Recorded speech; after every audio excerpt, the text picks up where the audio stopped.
Salam hörmətli İqtisadi izləyiciləri, günün aktual məsələlərini müzakirə edirik. Azərbaycan Milli Mətbuatı 151 ilini qeyd edir. Ötən illərə nəzər salacağıq. Studiyamızın qonağı media eksperti Müşfiq Ələsgərlidir. Müşfiq müəllim, xoş gəlmisiniz. Xoş gördük. Müşfiq müəllim, 151 ilini qeyd etdiyimiz milli mətbuatın bugünündən baxanda keçmişə necə dəyərləndirirsiniz ötən bu ili?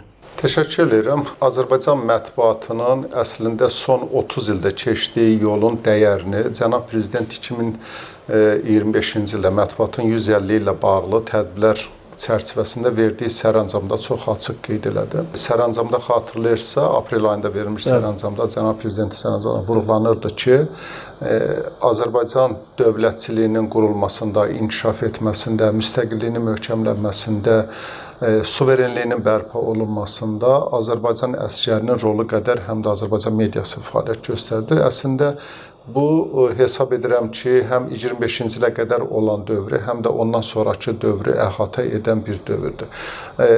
Təbii ki, jurnalistikanın özünün prinsipləri var, özünün missiyası var. Jurnalistika həqiqəti ictimaiyyətə çatdırmalıdır. Jurnalistika cəmiyyətin informasiyalaşmasına, həm də doğru xəbərin çatdırılması ilə, onun maarifləndirilməsi ilə məşğuldur. Bu jurnalistikanın prinsipidir. Amma Azərbaycan jurnalistikası bax bu peşəkar prinsipləri yerinə yetirməklə yanaşı, həm də çox da heç də bütün dünyada olmayan başqa bir missiya yerinə yetirir ki, bu da Azərbaycan jurnalistikasının vətənpərvərlik hissidir. Dövlət maraqlarından, cəmiyyət maraqlarından belə deyək ki, çıxış etmək, həm də ölkənin milli maraqlarını qorumaq. Bax belə bir missiyanı qoruyur və hesab edirəm ki, Cənab Prezidentin sərəncamında əksini tapan məsələ də o məqamla bağlı idi. Yəni qısaca desək, Azərbaycan jurnalistikası həm peşəkardır, bir peşəkar struktur olaraq özünün missiyasını yerinə yetirir, həm də eyni zamanda Azərbaycan dövlətçiliyinin qorunmasında, inkişaf etməsində belə deyək ki, töhfələr verir və mən həmişə çıxışlarımda vurğulayıram, Azərbaycan jurnalistikası azsaylı jurnalistikadandır ki, öz dövlətçiliyinin qurulması, qorunması, inkişafı üçün qələmi ilə yanaşı, həm də canı ilə, qanı ilə belə deyək ki, fəaliyyət göstəribdir. Təsadüfi deyil ki, bu dövrə qədər Azərbaycan jurnalistikası belə deyək ki, həqiqətləri çatdırmaq üçün, dövlət həqiqətlərini çatdırmaqdan ötürü özünün sıralarından 11-ə yaxın şəhid vermiş bir jurnalistikadır. Allah onlara rəhmət eləsin və hörmətlə anırıq. Jurnalistika sırasında bizim şəhidlərimiz, qazilərimiz vardır. Yəni, nəyi göstərir? Həm də 44 günlük müharibə göstərdi ki, onlar o ruhu hələ də daşıyırlar və inkişaf elətdirirlər. Yəni, 44 günlük müharibə dövründə də təsadüfi deyil ki, bizim 50-dən çox jurnalistimiz belə deyək ki, qələmi yerə qoydu, silaha sarıldı, səfərbərliyə cəlb olundu və Azərbaycan torpaqlarının qorunması, ərazi bütövlüyünün bərpa olmasında çalışdı. Yəni, ümumi şəkildə nəzər salsaq, Azərbaycan jurnalisti həm qələmi ilə, həm də canı ilə, qanı ilə bu millətin yanındadır, bu dövlətin yanındadır. Təbii ki, bu da qarşılıqsız deyil. Azərbaycan həm də orijinallığı, özəlliyi ondadır ki, bu fəaliyyətdə Azərbaycan dövləti və xüsusilə dövlət başçısı tərəfindən dəyərləndirilir, qeyd olunur. Bugün Azərbaycan jurnalistikası, belə deyək ki, prezident tərəfindən, ölkə rəhbərliyi tərəfindən ən yüksək dəyər almışdır. Yəni, bu təkcə prezidentin siyasi çıxışlarında, nəzəri fikirlərində deyil, eyni zamanda dövlətin media göstərdiyi qayğı ilə, sosial, iqtisadi, maliyyə dəstəkləri ilə müşayiət olunur. Sir deyil ki, bugün dünyada peşəkar jurnalistika bir böhran dövrü yaşayır. Biz bunu görürük. Obyektiv səbəblərlə bağlıdır. Çünki sosial medianın gündəmə çıxması, yeni medianın bu qədər intişar tapması, sosial şəbəkələrin informasiya məkanına bu qədər müdaxilə etməsi çox ədalətsiz bir rəqabət mühiti yaradıbdır. Bugün belə deyək ki, peşəkar xəbəri, doğru xəbəri, zəruri olan xəbəri cəmiyyətə çatdıran mediadır, peşəkar mediadır. Amma reklamları, elanları, o maliyyə gəlirlərini udub aparan, özünə götürən sosial mediadır. Bax belə, yəni sosial media daha çox bizim nəzərimizdə fake xəbər yayan bir, belə deyək ki, platformadır. Peşəkar media isə həqiqətləri yayandır. Amma baxın, bugün biz o maliyyə gəlirləri məsələsinə baxsaq, reklam siyasətinə baxsaq, sonra reklam gəlirlərinə baxaq, yəni gəlir gedir bir belə deyək ki, sosial şəbəkə provayderlərinə, adminlərinə, işi görən isə peşəkar jurnalistikadır. Bax, burada ən yaxşı variantı Azərbaycan dövləti seçib ki, Azərbaycan dövləti bugün müəyyən proqramlar həyata keçirtməklə medianın iqtisadi bazasının güclənməsinə, peşəkar müstəqil medianın güclənməsinə dəstək verir. Və nə yaxşı ki, bu dəstək də qarşılıqsız qalmır. Yəni, belə deyək ki, qarşılıqlı olur. Media dövlətin, belə deyək ki, maraqlarını qoruyur. Dövlət də medianın, peşəkar mediadan söhbət edir, maraqlarını qoruyur. Belə, indiki dövrün hələlik ki, şərtləri bundan ibarətdir. İndi gələcəyə necə olacaqsa, bunu zaman göstərəcək. Amma əsas odur ki, dövlət başçısı və media tandemi Azərbaycan dövləti və Azərbaycan xalqı üçün hələ ki uğurlara imza atır. Ədalətsiz rəqabət mühitindən qeyd elədiniz və belə bir vaxtda doğru xəbəri çatdırmaq, nə etmək lazımdır? Doğru xəbəri çatdırmaq olasınız. Deməli, Anar bəy, belə bir vəziyyət yaranıb. Bilirsiniz ki, bu ilin əvvəlində keçirilən Davos forumu maraqlı o tezisləri və qərarları ilə qüvvədə qaldı. Onlardan biri bu idi ki, hal-hazırda dünyada çox böyük kütlədə dezinformasiya yayılır və akademik mərkəzlər göstərirlər ki, ümumilikdə dünyada hər gün istehsal olunan informasiyanın təqribən 80% fake xəbərlərdir, yəni saxta xəbərlərdən ibarətdir. O fake xəbərlərində çox böyük 40%-dən yuxarısı isə belə deyək ki, dezinformasiyalardır. Yəni daha təhlükəli yalan xəbərlərdir. Və Davos forumu bilirsiniz ki, dezinformasiyanı dünya üçün risklər sırasında ikinci yerdə yerləşdirdi. Yəni o qədər artıq dezinformasiyanın kəmiyyəti qalxıbdır. Dezinformasiyanın yayılmasının çoxsaylı səbəbləri var. Biz burada o dünyada münaqişələrin güclənməsini, siyasi aktivliyin hədsiz dərəcədə intişar tapmasını və s. göstərə bilərik. Amma bütün bu səbəblərin fonunda daha qabarıq bir səbəb vardır ki, bu da yeni media alətlərinin, xüsusi olaraq sosial şəbəkələrin inkişafıdır. Mən bir dənə statistik rəqəmi göstərməklə bu fikri təsdiqini vermək istəyirəm. Akademik mərkəzlərin yenə də açıqladığı statistik məlumata görə, deməli, bugün dünyada dezinformasiyaların yayılmasında sosial şəbəkələr güclü rol oynayırlar və orada göstərilir ki, sosial şəbəkələr digər media platformalarına nisbətən saxta xəbəri və dezinformasiyanı 6 dəfə daha sürətlə yayırlar. Bu 6 dəfə daha sürətlə yayılma nə deməkdir? Yəni, hər hansı bir başqa media platformasında dezinformasiya yayılanda onun yanlış olduğunu müəyyənləşdirmək, bunun yanlış olduğunu auditoriya çatdırmaq üçün zaman olur. Amma 6 dəfə sürətli yayılmaq o deməkdir ki,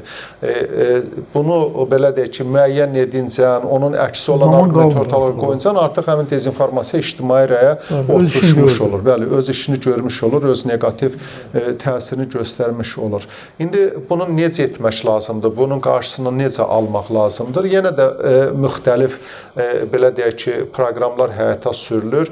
Çoxsaylı elementlər var. Məsələn, bir istiqamət odur ki, cəmiyyətin media savadlığının inkişaf etdirilməsi ki, bu da mühüm bir qanaddır, inkişaf etdirilir. Qanunvericiliyin təkmilləşdirilməsi və dezinformasiya qarşı mübarizənin aparılması, bu da bir qoldur və mühümdür. İndi toxunaraq onlara da Azərbaycanda da gedir və s. Amma bunların içərisində xüsusi bir rol var ki, bir metod var ki, onu vurğulamaq lazımdır. Bunu bizim bu yaxınlarda mən Ankarada böyük bir tədbirdə oldum. Tədbir beynəlxalq tədbirdir. Bu Avropa Jurnalistlər Federasiyasının tədbiridir. Sadəcə məkan olaraq Ankarada keçirilirdi. Biz də iştirak edirdik. Bütün Avropa dövlətlərinin jurnalist təşkilatlarının rəhbərləri qatılmışlar. Möhtəşəm bir tədbirdir, yercəmişim deyim.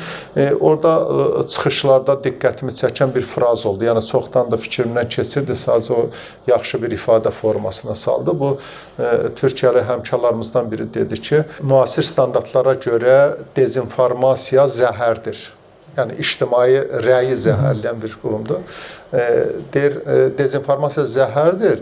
Dezinformasiyanın pan-zəhər, yəni ona qarşı ən yaxşı mübarizə isə peşəkar jurnalistikanın inkişafıdır.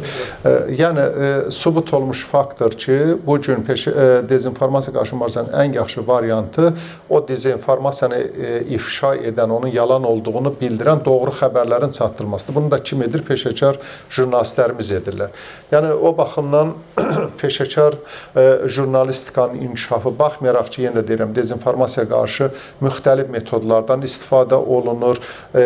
Burada mən indi ikisini dedim, media savadlığının inkişaf etdirilməsidir, qanunvericiliyin sərtləşdirilməsidir ki, Azərbaycanda da oldu artıq bilərəkdən dezinformasiya yaymaq, feyk xəbər yaymaq özü də artıq müəyyən bir hüquqi məsuliyyət doğurur və s.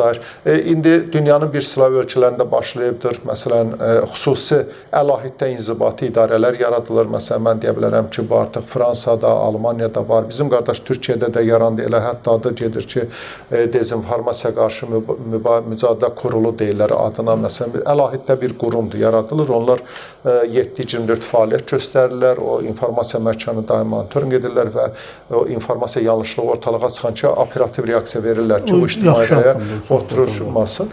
İndi Azərbaycanda da yaxşıdır ki, bu model tətbiq olunur. Diqqət yetirsəz, məsələn, əvvəllər müxtəlif qurumlar tərəfindən olurdu, əlaqədar qurumlar tərəfindən. İndi məsələn, bizim media agentliyində bundan bağlı peşəkar bir iş həyata keçirir. Fikir verirsinizsə, o Azərbaycanla bağlı xüsusi bir dezinformasiyalar olanda xaricdən ötürülmə ya yerdə ortalıq çıxma dərhal reaksiya verirlər ki, məsələn, bunun yalan olduğu, dezinformasiya olduğu bilinsin.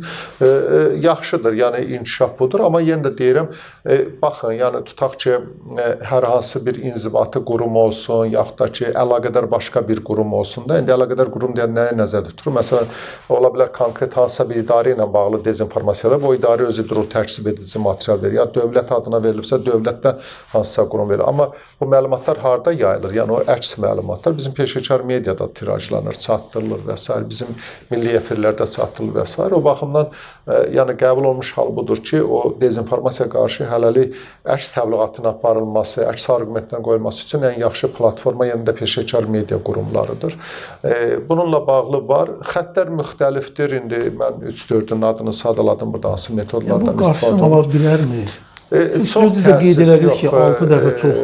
Anar bəy, bilirsiniz, bax, o dezinformasiyanın, belə deyək də, yəni auditoriya üçün aydın olsun bir şeydir də, biz bəzən fake xəbərdən, saxta xəbərdən danışırıq, bəzən dezinformasiya. Dezinformasiya nədir? Yəni, bir var təsadüfdən ortalığa çıxmış saxta xəbər. Biz buna misinformation deyirik, yəni ingilis dilində. Yəni, ola bilər də adamın, məsələn, xəbər barədə konkret, belə deyək, dəqiqləşmiş bilgisi yoxdur, ola bilər yanlışdır, təsadüfdən gedə bilər. Bu, bəzən ziyanlı olmasa da, amma sona qədər ziyanlı deyil, çünki adam həqiqət olduğunu biləndə götürüb ya tərkisi verir, ya onu dəyişdir.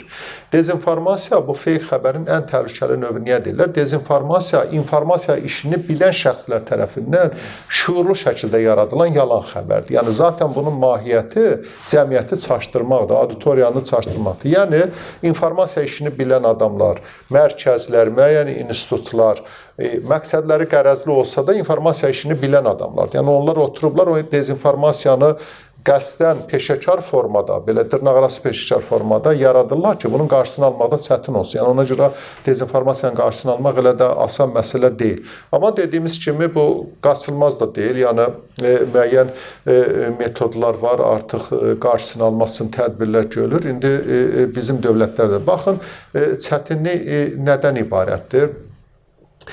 Problem oradadır ki, artıq o dezinformasiyanı müəyyənləşdirmək və onun qarşısını almaq üçün indiyə qədər tətbiq olunan metodlar özü effekt vermir. Bax, bu, belə deyək ki, metodologiya dəyişilinə ehtiyac var. Məsələn, indiyə qədər, bilirsiniz, dezinformasiya indi köhnə termindir, amma 2016-cı ildən sonra xüsusi qabar. Yəni, 16-cı ildən sonra bu bir fenomen olaraq diqqətə götürülür. Yəni 10 ildir ki, artıq araşdırılan, ona qarşı o preventiv tədbirlər tətbiq olunur. Təsəvvür edin ki, 10 il əvvəl, yaxud da ki 5 il əvvəl, yaxud da ki 3 il əvvəl buna qarşı qoyulan o addımlar artıq bu gün effekt vermir. Məsələn, mən bir dənə elementi deyim sizə, bir detallı deyim.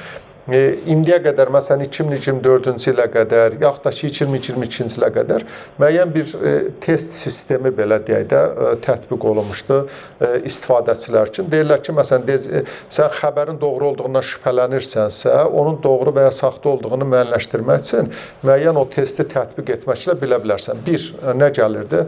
Sən bax, gör, bu xəbər sosial şəbəkələrdə yayılmış və sənə yalan kimi görkən xəbər, gör, peşəkar media qurumlarında tirajlanıbmı? mı, yoxsa tirajlanmayıbmı? 1. 2. Gör bu rəsmi qurumlar tərəfindən təsdiqini tapıb mı, tapmayıb və s. Yəni bir 10 dənə bu addımı atmaqla belə deyək, sosial şəbəkə istifadəçisi, sadə istifadəçisi bunu müəyyənləşdirə bilir ki, bu saxta xəbər doğrudur.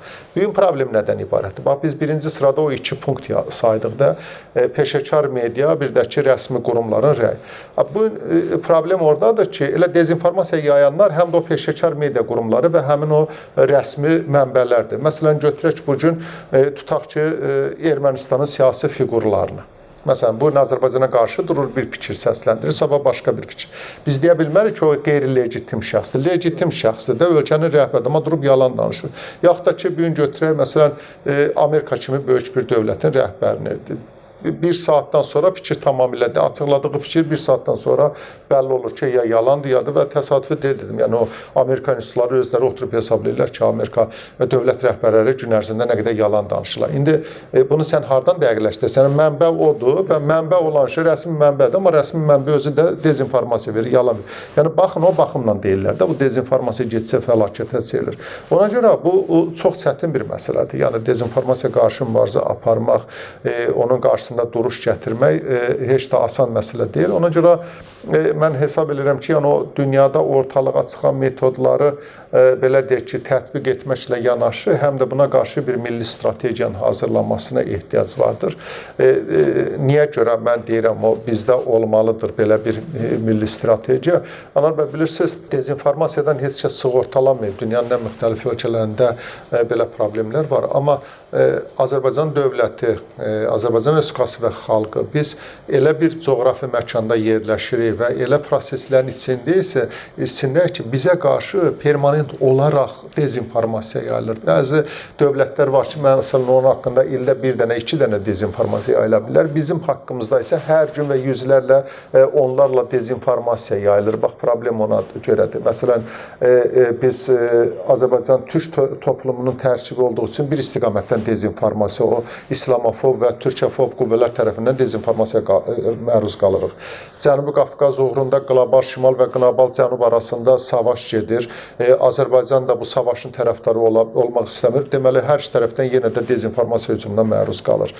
Beynəlxalq erməni şəbəkəsi ilə üzbə-üzü bu tərəfdən bir dezinformasiya məruz qalır. Və o qədər müxtəlif qütblərdən bizə qarşı nə qədər ki, dövlət o beynəlxalq, belə deyək ki, müstəvidə öz layiq olduğu haqqını almaq üçün mücadilə aparır, nə qədər ki, müstəqil siyasət yeridir, nə qədər ki, o problemlərini özü həll etməyə çalışır. Bizə qarşı bu dezinformasiyalar olacaq və müxtəlif qütblərdən. Ona görə başqaları haqqında bir yayılanda bizim haqqımızda 10 qat artıq lamasıca dezinformasiya yayılır. Ona görə buna qarşı duruş gətirmək, buna qarşı o preventiv addımlar atmaq, mübarizə aparmaq nə qədər ağır da olsa zəruridir və mənə belə gəlir ki, biz o dünyada qəbul olunmuş metodologiya ilə yanaşı həm də bir milli strategiyamız olmalıdır buna qarşı. Nə yaxşı ki, indi belə deyək, Azərbaycan dövləti ayıqdır, çevikdir, çevik reaksiyalar verə bilir. Nə yaxşı ki, bizim jurnalistikamız peşəkardır, belə deyək ki, vətənpərvərdir. Hələ ki, bu tam deyil, belə deyək ki, vəziyyəti idarə eləmək imkanı. Həmin o mənbələrin məqalələrinə qarşı, dezinformasiyalarına qarşı sizin də dəfələrlə məqalələriniz olub. Çıxış eləmişsiniz mətbuatda, bunları yerində. Bugünlə bağlı istəyirdim soruşam ki, peşəkar jurnalist layiq dalında qaçmalıdırmı, qaçmamalıdırmı?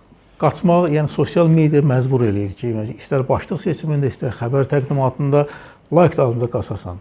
Qaçsan bir dərd, qaçmasan bir dərd. Bununla bağlı mənə belə gəlir ki, ölkədə müəyyən bir media savadlığı yox, informasiya savadlığı ilə bağlı müəyyən işlər aparılır və mənə belə gəlir ki, onunla bağlı müəyyən bir intensivləşdirmə də lazımdır. Anar bəy, o məsələni bəzən vəziyyətdən çıxmaq üçün deyirlər, amma artıq dünya praktikasında bunun yolu tapılıbdır. Məsələn, qabaq deyirdi ki, məsələn, siz dediyiniz kimi sosial şəbəkələr bunu yayıbdır.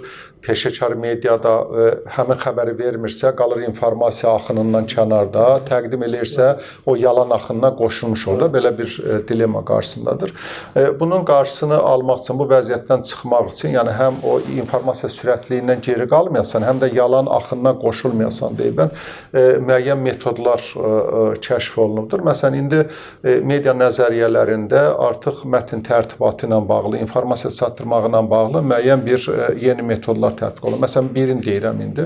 Tutaq ki, indi elastik mətnlər deyilən bir janrmı deyək, üsulmu deyək, ortalığa çıxır. Məsələn, nədən ibarətdir? Məsələn, görürsən ki, bir xəbər çıxıb ortalığa sürətlə yayılır. Bunu dəqiqləşdirmək isə müəyyən zaman alacaq qarşısını almaq. Onda peşəkar media qurumu nə edir? Götürür o belə bir xəbərin ortalığa çıxdığı barədə ilkin informasiyanı verir, amma mütləq də sonda bildirir ki, dəqiqləşməmişdir. Biz dəqiqləşdirəcəyik, yeni verəcəyik. Sonra mərhələ-mərhələ onun haqqında xəbərləri yeniləşdirdikcə, doğru olub olmadığını bildikcə də həmin mətnin arasını artıq verir və yeniliklər qoyur. Elastik mətn niyə görə deyirlər? Çünki zaman-zaman onun üzərində dəyişiklik aparsan, amma bir şərtlə ki, bunu bildirəsən. Ki, bax, məsələn, bir saat əvvəl vəziyyət bu idi, bir saat sonra belə oldu və s. İndi mən bir metodologiyanı deyirəm, digər metodlar da kəşf olunur. Bunları bilməkdən ötürü də, yəni o zamanın axarına uyğunlaşmaq, o belə deyək ki, sürətlilikdən, operativlikdən geri qalmamaq üçün də bax bu yeni metodologiyaları, yeni nəzəri fikirləri öyrənmək lazımdır. Yer gəlmişkən deyim, bununla bağlı bizdə Azərbaycanda böyük işlər gedir. Bilirsiniz ki, məsələn, ADA ilə media agentliyi çox böyük kurslar həyata keçirilər. İndi zamanın tələblərinə uyğun bizim jurnalistlərin maarifləndirməsinə məşğul olurlar. Eyni zamanda çox əlamətdar haldır ki, məsələn, Azərbaycan QT-lərin inkişafına Dövlət Dəstəyi Agentliyi vasitəsilə çoxsaylı bir layihələr verilir. Orada media təşkilatlarına, jurnalist təşkilatlarına da belə deyək ki, qrant dəstəyi göstərilir ki, bu informasiya işi ilə bağlı belə deyək ki, yeni maarifləndirmə işləri həyata keçirsinlər. Yer gəlmişəm, mən özüm də bir qeyri-hökumət təşkilatının rəhbəriyəm və o təşkilat vasitəsilə görürəm, amma sizə il ərzində QT agentliyi vasitəsindən verilən belə deyək ki, layihələrə diqqət etirsəz görərsiniz ki, onların çox mühüm bir hissəsi, əhəmiyyətli bir hissəsi həm də informasiya sahəsində informasiya savadlığının artırılması, media savadlığının artırılması ilə bağlı belə deyək ki, işlərə həsr olunur. Yəni bu iş gedir, amma hesab edirəm ki, burada da müəyyən belə deyək ki, yeni metodların tətbiq olunmasına ehtiyac vardır. Məsələn, Bakı Dövlət Universiteti, jurnalist təşkilatları, niyə Bakı Dövlət Universiteti deyirəm? Bizim ən böyük jurnalistika belə deyək ki, fakültəsi oradadır. İndi başqa universitetdə də var, 4 yerdə tədris olan jurnalistika. Amma mərkəz kimi Bakı Dövlət Universiteti jurnalistikası götürülür. Məsələn, onların mərkəzdə olmaqla, məsələn, ADA Universiteti, bir tərəfdə Bakı Dövlət Universiteti jurnalistika fakültəsi, bizim media təşkilatları və s. Bununla bağlı ən yeni yenilikləri belə deyək ki, əxs edib auditoriya çatdırmaq gedir, daha da intensivləşdirmək lazımdır. Yekun olaraq deyim ki, yox, peşəkar media yalan xəbər axınına qarışmamalıdır operativlik xatirinə, amma dəqiqləşdirmə işi aparıram deyibən sürətdən çox geri qalmaqda uyğun deyil. Yəni, bundan ötürü geri qalmamaq üçün yeni metodologiyalar tətbiq olunmalıdır. Müəllim, bir də istəyirdim o sualı cavablandırasınız. Süni intellekt jurnalistikanı əvəz edə bilərmi? Süni intellekt haqqında çox təəssüf ki, bizdə belə deyək ki, bəzən çox yanlış təsəvvürlər. Bəli, elə onun üçün soruşdum sizdən, bəli. Ümumiyyətlə oradan başlayaq ki, jurnalistika həmişə texniki yeniliklərlə bağlı olubdur. Bu, çap texnologiyasının kəşf olunmasından başlamış, sonraki dövrlərə qədər, kompüter dövrünə qədər, makina dövrünə qədər, internet dövrünə qədər həmişə yeni texnologiyalar jurnalistikada çox sürətlə tətbiq olunubdur. Amma süni intellekt nədir? Süni intellekt verilənlər bazasında olan məlumat əsasında işləyən bir şeydir. Gəlin belə danışanda, bugün əmsiz jurnalist olaraq, yaxud da ki, bir müəssisə, başqa bir təşkilat özündə olan informasiyaları internet informasiya resurslarında, rəqəmsal platformalarda yerləşdirmirsə, süni intellekt özü onu hardan tapıb gətirib sənə təqdim edəcək? Bax, bu cür məsələlər var. Ona görə nəzərə almaq lazımdır ki, yəni süni intellekt verilənlər bazasında olan məlumatlar əsasında. Sadəcə o məlumatları götürüb daha yaxşı sintez edə bilir, daha yaxşı redaktə edə bilir, calaşdıra bilir. Amma məlumatın kökü kimdir? Yenə də o real xəbəri... Təbii intellektin özü də. Bəli, təbii intellektin özüdür. Ona görə mən süni intellekt jurnalistikanı əvəz edə biləcək, belə deyək ki, tezinə yox. Bunlar bir yerdə işləməyə məhkumdurlar və işləyəcəklər də. Bəli, müəyyən peşəkarlaşma lazımdır. Bəli, müasir texnologiyaları bilməyən jurnalistlər təbii ki, iş yerini itirəcəklər və s. Amma o istənilən halda kimlər ki, peşəkardır, öz üzərində çalışır, inkişaf etdirir, yeni dövrün texnologiyanı bilir, onlar yenə də o süni intellekt texnologiyalarında özlərinin əmək alətlərindən birinə çevirərək davam edəcəklər. Yəni, son olaraq bu media və yayım şurasının yaradılmasından bağlı qanunvericilik təşəbbüsü oldu, müzakirə olundu. Bunun yaranması zəruri edən səbəblər nədir? Bəli, bilirsiniz ki, 2021-ci ildə cənab prezidentin sərəncamı olubdur Azərbaycanda media islahatlarının dərinləşdirilməsi haqqında və bu sərəncama uyğun olaraq da ölkədə media sahəsində çox böyük əhatəli işlər başlayıb. İndi bəzən olur ki, bunun ayrı-ayrı komponentlərinin üzərinə işıq salınır, amma gəlin onları calaşdıra baxaq. Bu islahatlar kadr islahatlarından başlamış, qanunvericiliyin dəyişdirilməsinə qədər, media strukturlarının belə deyək ki, yenilənməsinə qədər və s. çox geniş bir areyanı belə deyək ki, əhatə edir. Diqqət yetirsək görək ki, həmin belə deyək sərəncamdan sonra ölkədə 2021-ci ilin sonunda media haqqında yeni qanun qəbul olundu. 2022-ci ilin fevrallarında cənab prezidentin sərəncamı ilə qüvvəyə mindi və s. Nələr əks olunurdu orada? Bax, o qanunvericiliyin qəbul olunmasından sonra məsələn ölkədə media agentliyinin nəzdində media reyestri yaradıldı. Həmin media reyestri yaradılandan sonra ölkədə belə deyək ki, bütün media strukturlarının vahid uçotunu yaratmaq mümkün oldu. Baxın, həmin dövrə qədər bizdə tutaq ki, çap media qurumlarının dəqiq sayını bilirdikmi? Yox. Çünki ayrı bir strukturda və ayrı bir metodologiya ilə. Konkret olaraq o dövrə qədər Ədliyyə Nazirliyində aparılırdı. Yaxud da ki, məsələn, onlayn media qurumlarının statistikası ya aparılmırdı, aparılsa da o vergi uçotuna götürülən qurum kimi Vergilər Nazirliyində tutaq ki, həyata keçirilirdi. Başqa bir qurumdur, başqa bir metodologiya ilə həyata keçirilirdi. İnformasiya agentlikləri başqa bir yerdə qeydiyyata götürülürdü. Elektron media subyektləri, indiki illə desə, audiovizual media subyektləri başqa bir yerdə qeydiyyata götürüldü. Amma 2022-ci ildə, deməli, o media haqqı qanunu qəbulundan sonra həm də bu reyestr xidməti, media reyestri yaradıldı və qurumlar birləşdirildi orada. Amma yenə də ortada bir şey vardı, fərqlilik vardı. Baxın, onlayn media subyektlərinin, çap media subyektlərinin, informasiya agentliklərinin, tutaq ki, reyestr uçotu gedirdi, media agentliyinin nəzdində reyestr xidmətində, audiovizual şura isə gedirdi, belə deyək ki, media qurumları isə gedirdi başqa bir qurumda və s. və ilaxır. Çox əlamətdar haldır ki, indi onların birləşdirilməsi imkan verəcək ki, artıq media uçotu, media reyestri ilə bağlı bir pəncərə sistemi belə deyək ki, tətbiq olunacaq. Bir vahid bir obyektdə və vahid metodologiya ilə və vahid standartlarla həyata keçiriləcək. Media qurumlarına göstərilən dəstəyə gələk. Tutaq ki, çap, onlayn media qurumları üçün indiyə qədər dəstək həyata keçirilirdi. Tutaq ki, media agentliyi tərəfindən, amma audiovizual media qurumları ilə bağlı həyata keçirilirdi. Harda tutaq ki, audiovizual şurada. Yəni, nə ehtiyac vardı ki, buna tutaq ki, götürüləndə? İndi vahid bir məkanda birləşdirilməsi daha effektiv addımlar atmaq üçün, belə deyək ki, ehtiyac vardı və obyektlilik naminə deyək ki, siz diqqət eləsəz görərsiniz ki, məsələn, son illərdə bu proseslərin bu cür, belə deyək ki, vahid mərkəzdən idarə olunması, informasiya siyasətinin buradan idarə olunması bizim media sferasında peşəkarlaşmaya nə qədər təsir göstərdi. Bax, bu biz müqayisə eləsək ki, son 3 ildə, yəni o media reyestrinin və media agentliyinin formalaşmasından sonraki dövrdə onlayn media subyektlərinin fəaliyyətinə baxın, ondan qabaqki dövrün, məsələn, fəaliyyətinə baxın. Bəli, ümumiyyətlə müqayisə eləmək mümkün deyil. Peşəkarlaşma baxımından, standartların tətbiqi baxımından və s. nə qədər məsələn yeniliklər oldu. İndi əlamətdar haldır ki, o audiovizual media belə deyək ki, şura ilə media agentliyinin əsasında da yeni bir subyektin yaradılması, media şurasının yaradılması əlamətdar bir haldır və hesab edirəm ki, indiyə qədər təcrübə də göstərir ki, daha yaxşı, effektiv nəticələr əldə etmək mümkün olacaq. Yəni, bu jurnalistlər üçün xüsusi bir məhdudiyyət yaratmır, media qurumların fəaliyyəti üçün hər hansı bir məhdudiyyət yaratmır. Əksinə, onlara yönəliş dövlət proqramlarının və onların standartlarının müəyyənləşməsi üçün daha geniş fürsətlər, əlverişli şərait yaratmış olur. Maraqlı söhbət üçün təşəkkür edirik. Mən təşəkkür edirəm. Milli Mətbuat Günü münasibətilə sizi təbrik edirik. Bütün məşğul həmkarlarımız, jurnalistlərimizin bayramı mübarək olsun. Mən də fürsətdən istifadə edib sizin redaksiyaya əməkdaşlar daxil olmaqla bütün həmkarlarımızı, mediada çalışan şəxsləri təbrik edirəm. Bayramımız mübarək. Sağ olun ki, sahil izləməyə davam edin.